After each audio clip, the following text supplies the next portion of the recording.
बिस्मिल्लाहिर्रहमानिर्रहीम। अस्सलामुअलैकुम। Welcome back to my channel daily home garden. Viewers, आज मैं आपके साथ एक वेजिटेबल को शेयर करने जा रही हूँ जिसको कि आज हम हार्वेस्ट करेंगे।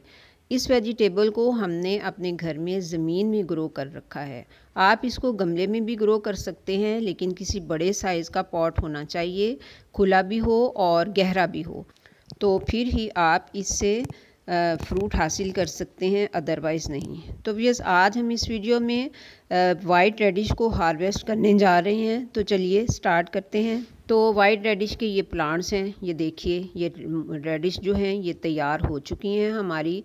इनको हमने 15 सितंबर से ग्रो किया था, इसके आसपास ही। तो ये देखिए, अब जो है ये नवंबर की 10 तारीख हो चुकी है और ये मूलियाँ जो हैं हमारी तैयार हो चुकी हैं। तो आज हम इनको हार्वेस्ट करेंगे। तो व्यूअर्स, ये देखिए हार्वेस्ट करने का कितना मज़ा आता है।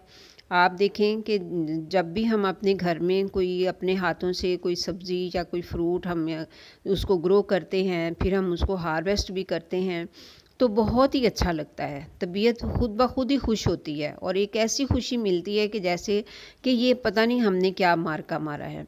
तो कम से कम मेरे साथ तो ऐसा ही होता है। मुझे लगता है कि जैसे पता नहीं मैंने कितना बड़ा कारनामा अंजाम दिया है। हालांकि ये अल्लाह ताला की अता है कि उसने ये हमें फल फ्रूट जो हैं वो दिए, हमारी कोशिश जो है उसको कामयाब किया। तो व्यूअर्स, ये वाइट रेडिशेस को ग्रो करना और इनको हार्वेस्ट करना बिल्कुल भी मुश्किल नहीं है। आप इसको अपने घरों में बिल्कुल इजीली ग्रो कर सकते हैं। किसी बड़े पॉट में भी इसको ग्रो कर सकते हैं, ज़मीन में भी ग्रो कर सकते हैं।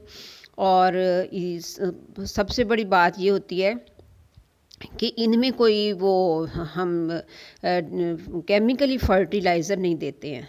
तो इस वजह से ये विदाउट फर्टिलाइज़र यानी कि केमिकल के, तो ये हमें अच्छी साफ़ सुथरी सब्ज़ियाँ अपने घरों में जब मिलती हैं तो फिर उनका टेस्ट भी बिल्कुल अलग ही होता है। बहुत ही अच्छा टेस्ट होता है उनका और खाने का मज़ा भी बहुत ही आता है।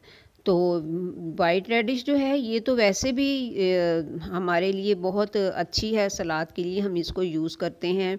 इसको हम मूली वाली रोटी भी, पराठे भी पका के खा सकते हैं।